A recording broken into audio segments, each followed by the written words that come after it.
देखिए 15 number question क्या कहता है, कोलकाता के मुख्य कार्यालय की शाखा मुंबई में है, उसे विक्रय मूल्य पर जो लागत से 25% अधिक पर भेजता है। ठीक है, सभी व्यय कोलकाता से ही भुगतान किए जाते हैं। विवरण के आधार पर मुख्य कार्यालय के पुस्तकों में शाखा खाता, लाभ हानि खाता और देनदार का खाता बनाइए, जिसमें आपको दिया हुआ है ओपनिंग स्टॉक, क्लोजिंग स्टॉक तो दिया हुआ है ही। ठीक है, ओपनिंग डेटर आपको दिया हुआ है, ओपनिंग डेटर दिया हुआ है, नगद बिक्री है, देनदारों से प्राप्त रकम है, वर्ष की कुल बिक्री है। तब जब वर्ष की कुल बिक्री है तो क्रेडिट सेल्स निकालने के लिए टोटल सेल्स में से क्या सेल्स को घटाना पड़ेगा जी। आगे देखिए, मुख्य कार्यालय से प्राप्त माल है, किराया एवं कर है, मजदूरी भुगतान है और विविध व्यय है। इतना चीज से आपको काम करना है। तो देखिए सबसे पहले हम लोग डेटर अकाउंट बना लेते हैं। 15 नंबर क्वेश्चन छोड़िए, पहले ब्रांच अकाउंट बनाते हैं। नहीं, डेटर बनाना पड़ेगा क्योंकि ब्रांच में डेटर लिखाएगा ना, क्लोजिंग डेटर। चलिए branch debtor account, branch debtor account, Mumbai branch है ना, मुंबई ब्रांच है। देखिए अब यहां पर आप जब ब्रांच डेटर अकाउंट बनाइएगा तो सबसे पहले ऊपर में to balance BD, to balance BD आपका ओपनिंग डेटर देखिए क्वेश्चन में है 10,500, यहां पर 10,500। उसके बाद यहां होता है आपका क्रेडिट सेल्स, क्रेडिट सेल्स। तो क्रेडिट सेल्स मतलब होता है total sales minus cash sales.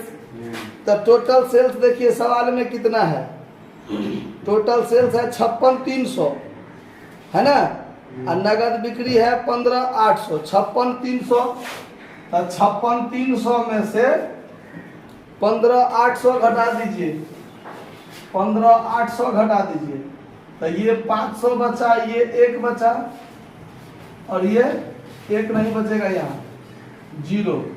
और फिर यहाँ हो जाएगा आपका 5 में से 40,500 होगा ना, 40,500। ये हो गया आपका क्रेडिट सेल्स। इसमें कोई दिक्कत इतना बात समझने में?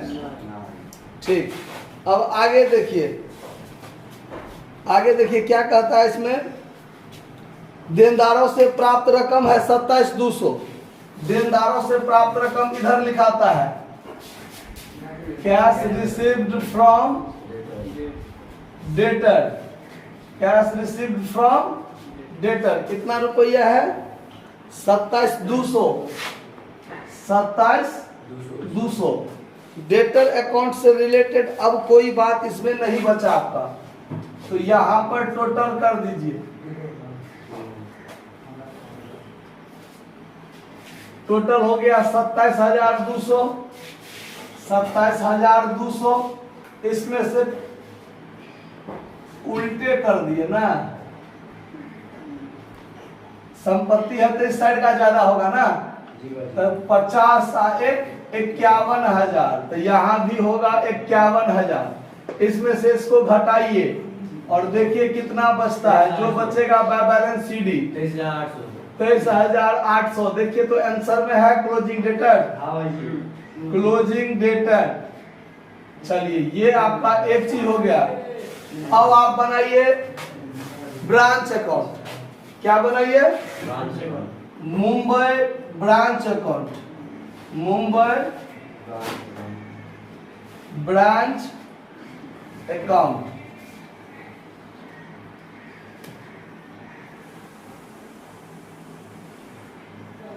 अब इसमें जाने वाला देखिए क्या सब है, तो टू ओपनिंग स्टॉक तो होगा, देखिए कितना है opening stock 11,500, 11,500। To opening debtor 10,500। उसके बाद गुड सप्लाइड, तब प्रधान मुख्य कार्यालय से माल कितना प्राप्त हुआ है? 45,500। To goods supplied 45,500। अब इसमें देखिए गुड्स रिटर्न बाय ब्रांच तो नहीं है, कहीं पर नहीं है। उसके बाद यहां पर होगा by cash account, by cash account, जिसमें कैश सेल्स और कैश रिसीव्ड फ्रॉम डेटर, ये दो चीज आएगा। तो कैश सेल्स कितना था? 15,800, 15,800, और ये था आपका 27,200। तो 27 और 15 हो गया 42, 43,000। इसमें नहीं कोई दिक्कत है।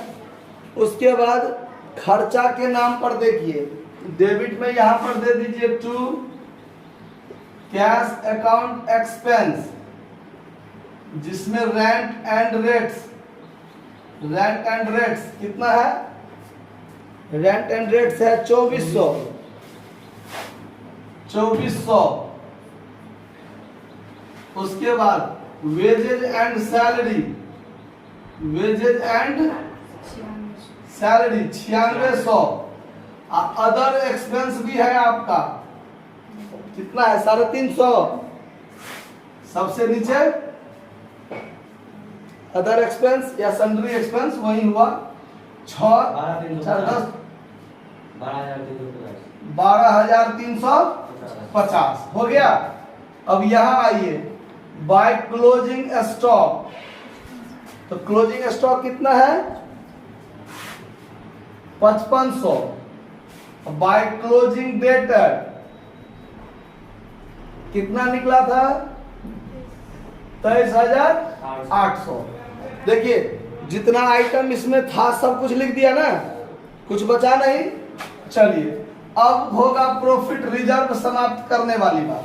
तो प्रॉफिट रिजर्व किस किस में होता है? ओपनिंग स्टॉक में होगा, गुड सप्लाइड में होगा और क्लोजिंग स्टॉक में होगा। यही 3 आइटम में होगा। By opening stock reserve, opening stock reserve कितना परसेंट था? 25% ना। 1/5 समाप्त करना होगा। 1/5 कितना होगा इसका?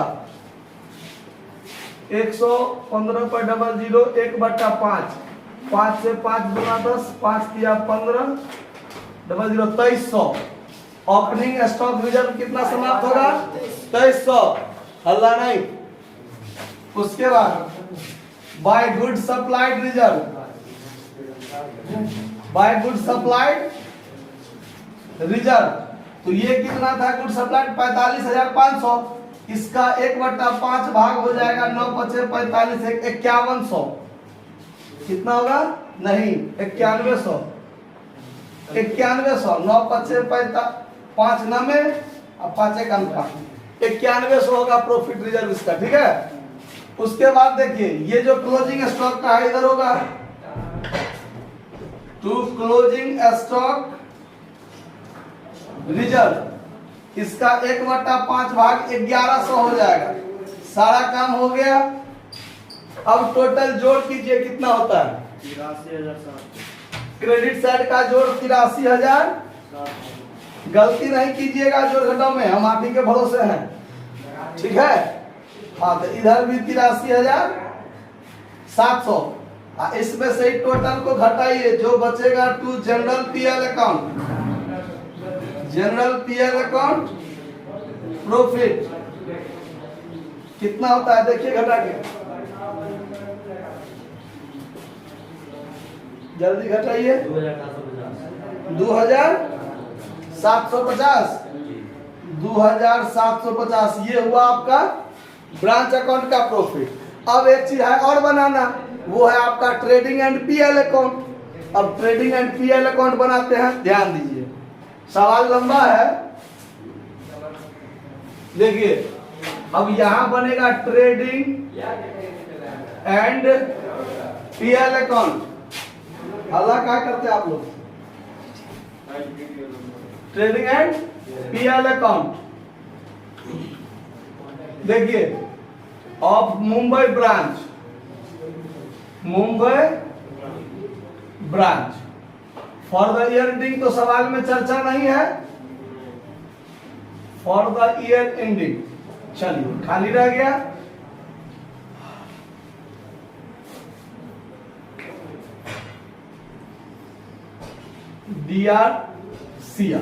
DRCR तो जन जन्मांतर तक रहेगा हम लोगों का।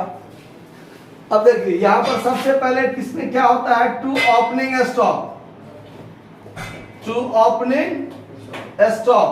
तो ओपनिंग स्टॉक जो आपका 11,500 है, 11,500, इसमें से 1/5 भाग तो समाप्त होकर जाएगा। तो 1/5 भाग हम लोग यहां निकाले थे 23,100, तो ये 2300 घटा लीजिए, जो बचेगा 9,200, यही है ना। चलिए उसके बाद इसमें होता है to goods supply, to goods supply, तो ये था 45,500 था ना। इसका 1/5 भाग हमने 9100 समाप्त किया था, तो यहाँ 9100 समाप्त होगा तो 400 ये बचेगा, 36,400 होगा। ठीक है, उसके बाद यहां पर होगा बाय सेल्स, तो सेल्स में कैश सेल्स और क्रेडिट सेल्स दोनों होगा ना। तो कैश सेल्स कितना था देखिए, तो वर्ष की कुल बिक्री 56,300 ऑलरेडी दिया हुआ है, 56,300 ऑलरेडी दिया हुआ है, तो ये लिखने की जरूरत नहीं है। क्लोजिंग स्टॉक में आइए, बाय क्लोजिंग स्टॉक, तो क्लोजिंग स्टॉक कितना का था, क्लोजिंग स्टॉक था 5500 का, इसमें से एक 1100 समाप्त हुआ था, 1/5 भाग ना, तो ये कितना का बच गया, 4400। ट्रेडिंग अकाउंट में एक आइटम और जाएगा, वो होगा वेजेज एंड सैलरी, जो आपको दिया हुआ है, वेजेज एंड सैलरी 9600 का, यहाँ 9600 भी आएगा। इतना आइटम आपका ट्रेडिंग अकाउंट में आएगा। यहां निकल जाएगा आपका ग्रॉस प्रॉफिट। फिर यहां पर आइए, कुछ आइटम और है इसमें, rent and rates 2400, to rent and rates कितना 2400, टू अदर एक्सपेंस या सैलरी एक्सपेंस जो दिया हुआ है 350। और नहीं है कोई आइटम नहीं है। अब इसको टोटल कीजिए, 60,700 ये हुआ, तो यहाँ भी 60,700 होगा। यहाँ निकलेगा आपका कौन सा चीज, ग्रॉस प्रॉफिट नाम का चीज निकलेगा। कितना निकला, 5600, 5500। आप ही लोग का बात सही होगा, 5500। और ये 5500 यहाँ आ जाएगा अब बाय ग्रॉस प्रॉफिट 5500। अब ये यहां पर क्लोज हो जाएगा, 5500 यहाँ भी, 5500 यहाँ भी, इसमें से ये दोनों घट जाएगा तो बच जाएगा टू नेट प्रॉफिट 2750। देखिए ये 2750 और ये 2750 दोनों बराबर हो गया। कोई दिक्कत इस बात को समझने में, सवाल तो था ठीक ठाक, छाप लीजिए। धन्यवाद।